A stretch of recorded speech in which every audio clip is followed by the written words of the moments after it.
Hello students, in this lecture we will discuss deadlock avoidance approach using Banker's algorithm where we will have multiple instances of multiple resources. As discussed in the previous lecture also, it was developed by Dijkstra's and it tests for safety by simulating the allocation of predetermined maximum possible amounts of all resources and then makes an S-state check to test for possible deadlock conditions for all other pending activities before deciding whether the allocation should be allowed to continue or not. So whenever a process is requesting a resource, first it is determined or checked whether after allocating this resource the system will remain safe or not. If the system is maintaining its safe state, then only that resource is granted to the requesting process, otherwise not. So this algorithm is referred as Banker's algorithm because it uses the same approach as used by banks to ensure that when customers request money, the bank never leaves a safe state. So if when a customer asks for some money, the bank checks that whether this customer's request will not cause it to leave a safe state. So the cash will be allocated in this case. Otherwise, the customer must wait until some other customer deposits enough cash so that this customer's request can be granted. Now, before discussing the algorithm, we will discuss the few assumptions that are made to implement this algorithm. The first is the processes cannot request more instances of a resource than the system has. So, if a system has 10 instances of a particular resource, then each process cannot request more than 10 instances of that resource. The process need all remaining requests in a single attempt. So, there is a each process must declare all the instances of all the resources it needs to complete its execution. Then the system allocates some resources to the process so that it can start its work. Now the pending request of each process must be satisfied in a single attempt. Then the third assumption is the sum of all allocated resources cannot be greater than the total resources available in the system. So we will discuss Banker's algorithm. There are various data structures that are used to implement this. Let n be the number of processes and m be the number of resource type. Now we have one vector that is available vector. It is of length m. That means it will have s number of entries as there are resources, and if available jth item of the available vector is k, then this means that there are k instances of resource type rj available after allocation. Then we have a max matrix which is n by m matrix. Each row is for each process and the column is for resources. So if max ij is equal to k, then this process pi may request at most k instances of resource type rj. Similarly, we have an allocation matrix of n by m, and if allocation ij is equal to k, then pi is currently allocated k instances of resource edge rj. So we will now calculate the need matrix again n into m matrix, which is obtained by subtracting allocation from max, and this depicts the pending request of each process. So if need ij is equal to k, then this means that pi may need k more instances of rj to complete its task. So the algorithm works in the following way. We will look for a row R in the need matrix whose request can be satisfied with the current available. So the row R should be less than equal to A. If no such row exists, then system will eventually deadlock since no processes can run to completion. But if there is a row R selected in step 1, then we assume that this process gets all the requested resources and thus finishes execution. So if we find a row R whose values is less than equal to A, then we assume that this process gets all the resources it is requesting for and it has finished its execution. So all the allocated resources to this process that we will get from allocation matrix will be added to vector A. So mark this process as terminated and add all its allocated resources from allocation matrix to the vector A. Now we repeat steps 1 and 2 until either all processes marked terminated, then we say the system state is safe, or no process left for such that whose resources needs cannot be met. So there should be at least 2 processes, such processes whose request resources cannot be guaranteed. So then we can say the system is in a deadlock state. So we will take an example here. The resources assigned are we have taken allocation and the need matrix. Maximum is not given here. So we have 5 resources and 4 processes, 5 processes and 4 resources, and total existing values of these resources are 6, 3, 4 and 2 respectively. So allocated are tape drives are total tape drives allocated are 5. So 6 minus 5, 1. So available is 1. Similarly, plotters are 3 plotters are allocated. So 3 minus 3. So the second value in vector A is 0. Then the third one, printer. Again we have allocated 2 printer and we had 4. So 4 minus 2, 2 are there available. And CD-ROMs we have 2 allocated and we had 2 CD-ROMs. So 0 is available. So available is 1, 0, 2, 0. Now we will check for a row which in the need matrix which is less than equal to A. So A is ath row, जो first row है, it is 1, 1, 0, 0. It is not less than equal to A because it needs one plotter, that and in A it is 0. The second value is 0. So B is also not less than, C is also not less than, D is less than, because D needs only one printer and we have 2 printers available. So process D can be executed as its pending request can be satisfied with available resources. So we assume D has finished its execution and whatever resources were allocated to D are returned back to available. So we will add 1, 1, 0, 1 to 1, 0, 2, 0 and we will get 2, 1, 2, 1. Now this is available. So we will check E. E has 2, 1, 1, 0. So 2, 1, 1, 0 is less than equal to A. So we will process E also can be executed and it will return, after execution it will return all its allocated resources to available, but it had no allocated resources. All the values in allocation matrix were 0. So the available vector will remain same, 2, 1, 2, 1. Now we will proceed again to row first for process A. It says 1, 1, 0, 0. So 1, 1, 0, 0 is less than 2, 1, 2, 1. So process A can be executed and we will add 3, 0, 1, 1 to available. So we will get available as 5, 1, 3, 2.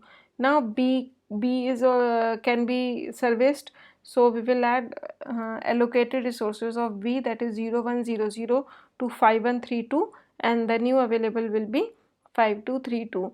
Then the last process remaining is C, which needs 3, 1, 0, 0. Again it's less than equal to A. So 3 will also finish it, C will also finish its execution and the allocated resources to C 1, 1, 1, 0 will be added to 5, 2, 3, 2 and the available will become 6, 3, 4, 2. So after all the processes has finished their execution, all the resources of the system are again returned back to the system. So the E vector that initially had 6, 3, 4, 2. So after all the processes have finished, the available vector will be 6, 3, 4, 2. That means all the resources will again return back to the system. So this system is in a safe state and the safe sequence is D, E, A, B, C. Now the second part of this algorithm, कि if a process requests some additional resources, so what the algorithm will do? So it will check if it allocates this resource to that process, the system state will remain safe or not. So this is also referred as safety algorithm, we can say, or request resource algorithm for process I. So here what will we do? Let request I be the request vector for process I, additional request. So when a request for resource is made by process Pi, the following actions are taken. The step 1, if request I is less than equal to need I, that means the remaining pending request, तो जो additional request है it should be less than equal to pending request. A process can not request more resources than it has declared in the maximum allocation. Suppose initially a process has declared in key it will need at max 5 resources, 5 instances of a particular resource, and currently system allocates it this process 3 resources, 3 instances. Then this process cannot request more than 2 instances of this resource. So if it is less than equal to, then only you proceed, otherwise you raise an error condition since the process has exceeded its maximum claim. So सबसे पहले you will check the request I, the new request that is generated for this process is less than equal to need I. Then in the second step you will check कि the request I is less than equal to available, then only you proceed. Suppose you have 2 instances of a particular resource available and a process asks for 3 instances, so you cannot surface this request because you don't have that much resources available, so you cannot proceed. So you will again stop here if request I is greater than available. If it is less than available, then only you will proceed, otherwise PI must wait since the resources are not available. Now step 3. Once 1 and 2 are satisfied, you will move to step 3, which says let us assume the system has allocated this resource to that process. So what we will do, we will assume कि this request Ri is allocated. So we will subtract this request I from available, we will add this request I to allocation I, and the new need I for this process will be calculated by subtracting request I from need I. Then if the resulting resource allocation state is safe, the transaction is completed and the process PI is allocated its resources. So we will again check the entire algorithm which we did in the first phase, key whether with these new information, with this new available allocation and need matrix, is the system safe or not. If the resulting system is safe, then we can say the requests will be granted. Otherwise, if the new system state is unsafe, then PI must wait for request I and the old resource allocation state is restored. So in this way Banker's algorithm works. So we will take an example. At time t0, the following snapshot of the system has been taken. There are 3 resources and 5 processes. So allocation matrix, max matrix and available vector 3 3 2. So we will find actually total resources available with the system. So available A is, number of A available is 3. So we will add A, how many A are allocated? 2 are to P1, 3 to P2 and 2 to P3. So 3 or 2, 5 or 2, 7. 7 plus 3, 10. So initially the system had 10 A resources. How many? 2 are allocated, 3 are available of B. So 5 instances of resource B are available and 5 are allocated of C and 2 are available. So system had 7 C instances of resource C.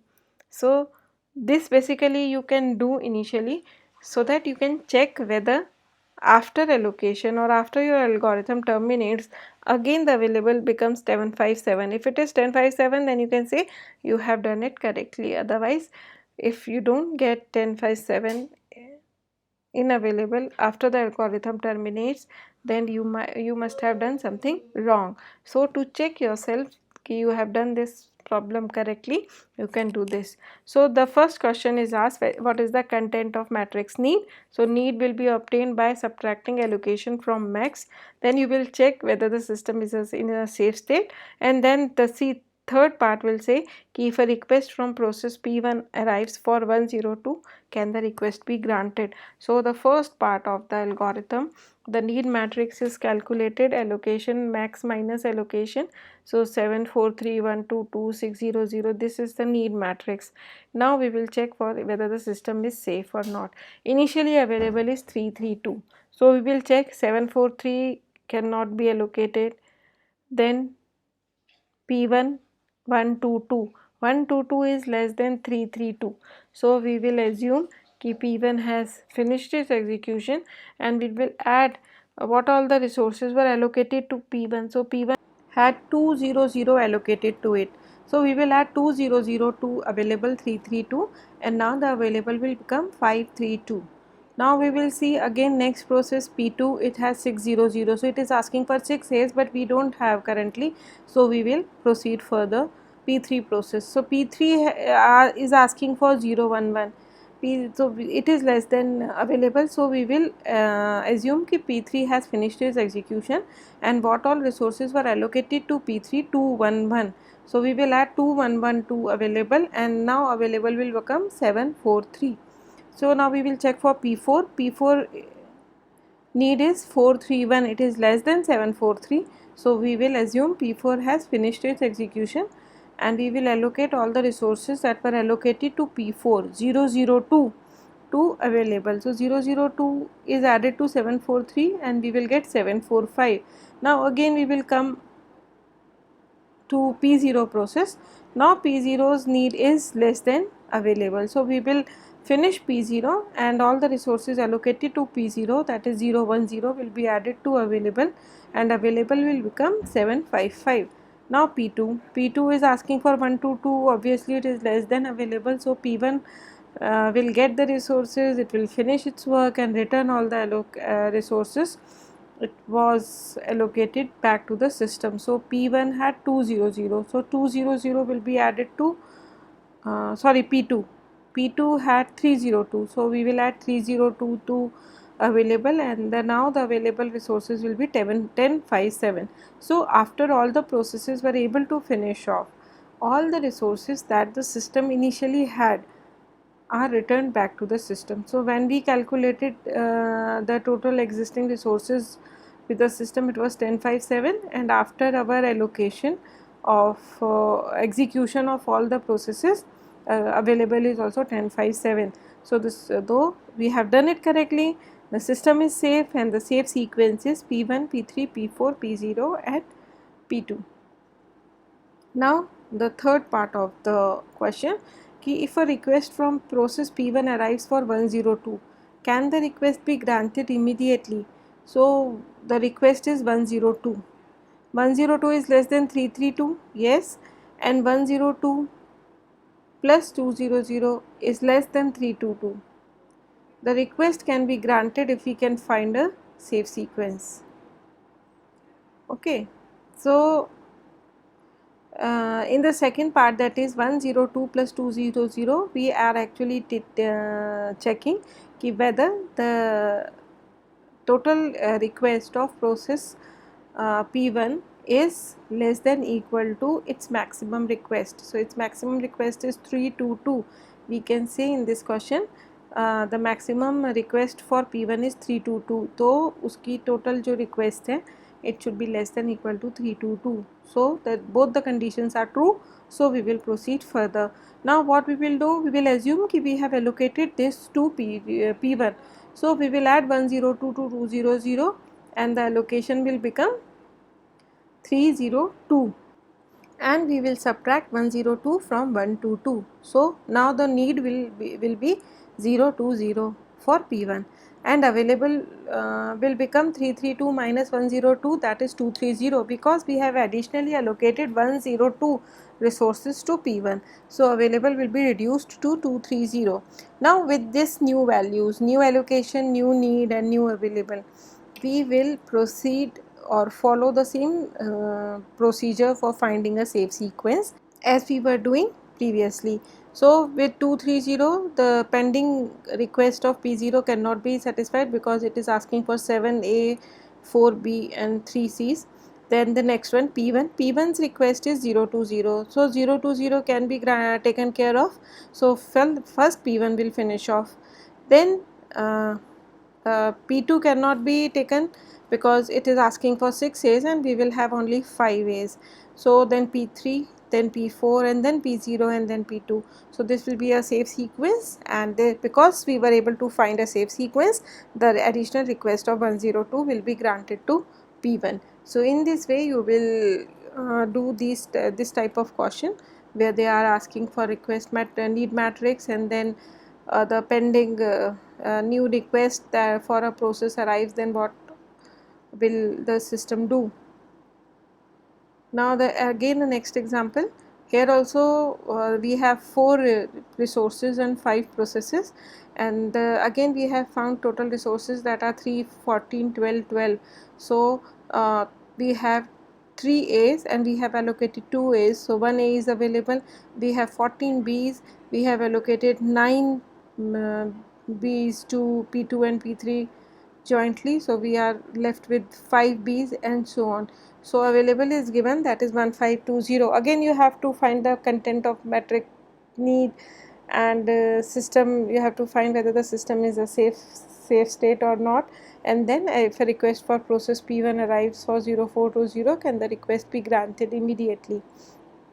So we will find the matrix need first by subtracting allocation from maximum. So P0 is 0000, P1 is 0750, P2 is 1002, P3 is 0020, and P4 is 0642. Available is 1520. So we will check need matrix to see if any row is less than equal to available from P0 to P4. So first P0, as P0 is less than equal to available, we will add allocated P0 to available. So allocated P0 is 0012. So 0012 will be added to 1520 and we will add 1532 as available. Now 1532, so P1 cannot be satisfied, P2 can be taken care of. So we will do P2 first, we will allocate the requesting resources, P2 will take, finish its execution and return the allocated resources back to available. So P2 had 1354, so we will add 1354 to available, and now our available will become 2886. So 2886, P3 can be taken care of, so P3 will finish this execution and return its allocated resources, that is 06322 back to available. So 0632 after adding to available will become 24118. So after that P4 0642, yes, it can be taken care of, so P4 will finish. Allocated resources of P4 was 0014, so we will add 0014 to available, and now the available will be 2, 14, 12, 12. So now P1 can be taken care of, so P1 had 1000, so we will add 1000 to available, and available will become 3, 14, 12, 12. So initially when we started with, our total resources were 3, 4, 14, 12, 12. So now also our resources are 3, 14, 12, 12. So the system is safe with safe sequence P0, P2, P3, P4 and P1.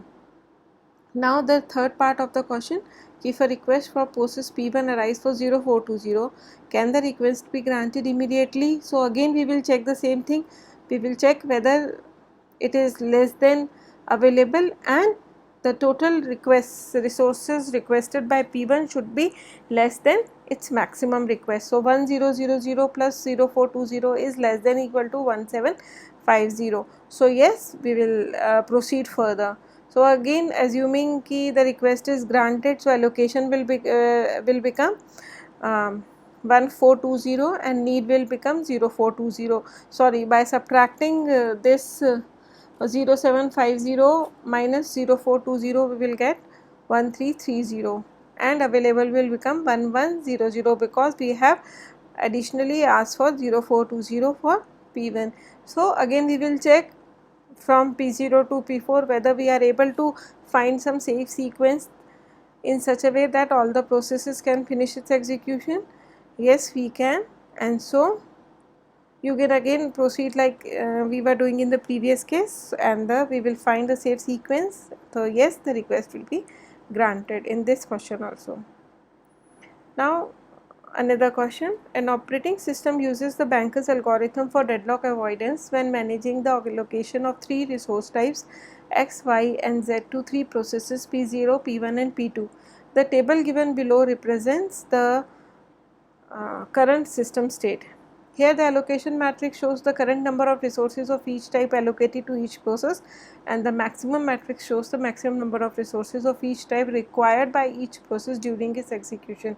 There are 322 units of type XYZ still available. The system is currently in a safe state. Consider the following independent requests for additional resources in the current state. P0 is asking for 002 and P1 is asking for 200. Which request will be granted?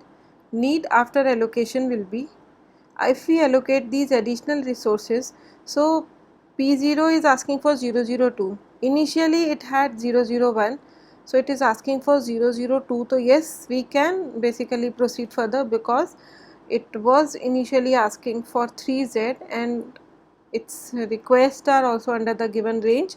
So yes, we can proceed further. So the allocation for P0 will become 003, and now the additional request for P1 is 200. It initially declared it needed 6x and it was allocated 3. It is asking for 2 more. So yes, it is under the given range.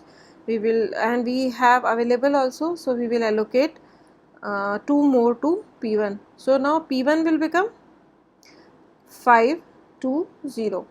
So the new need after allocating these additional requests to P0 and P1 will become 840, 100 and 122. So after allocating 202 resources to P0 and P1 respectively, available will become 120. We will subtract 2x and 2z from 322. So new available will become 120. Now we will check for the need matrix. P0 is asking for 840, it is not less than available, so we will proceed further. P1 is asking for 100, it is less than available, so P1 can be taken care of. So after P1 finishes off, the new available will become 440. So with 440, neither P2 nor P0 can finish. So we can say कि only P1 can finish its execution, not P0. So P1, only P1's request will be granted, not P0's. Again a different question.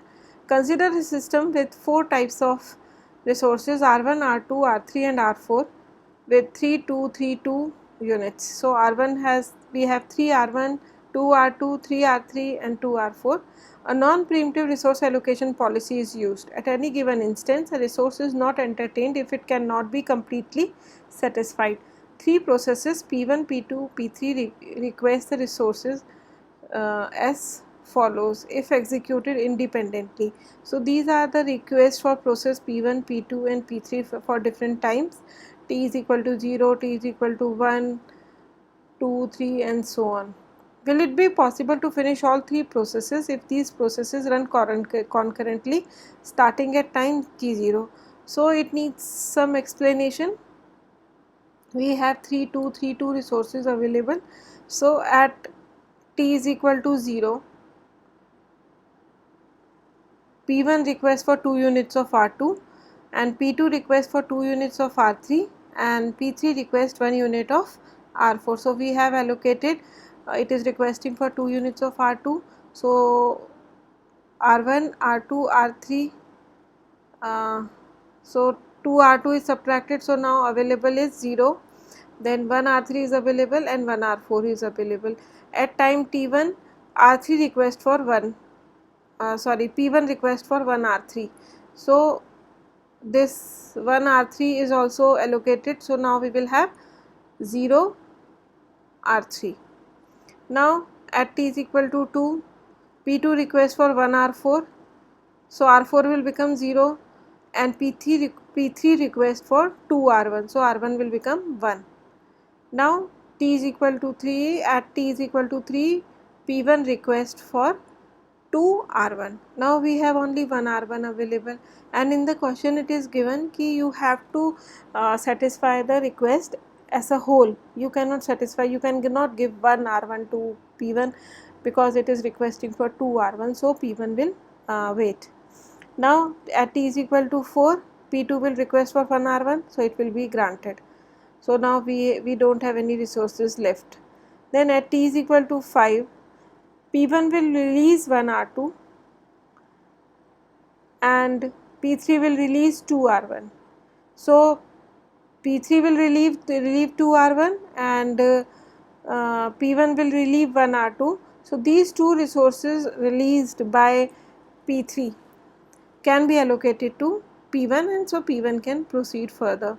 Now at t is equal to 6, it will release one R1 and P2 will release one R3. So now the R1, R2, R3 and R4 will be 1, 1, 1 and 0 respectively. Then at t is equal to 7, P1 will release one R3 and P3 will request one R2. So now these available resources will be in the range of 1, 0, 2, 0. So at t is equal to 8, t is equal to 9 and t is equal to 10, all the three processes will finally finish off and we will again have 3, 2, 3, 2. So in this way we can satisfy all the pending request of or these three processes P1, P2 and P3. So in this way this question can be done. Hope you are able to get what Banker's algorithm is all about. Thank you.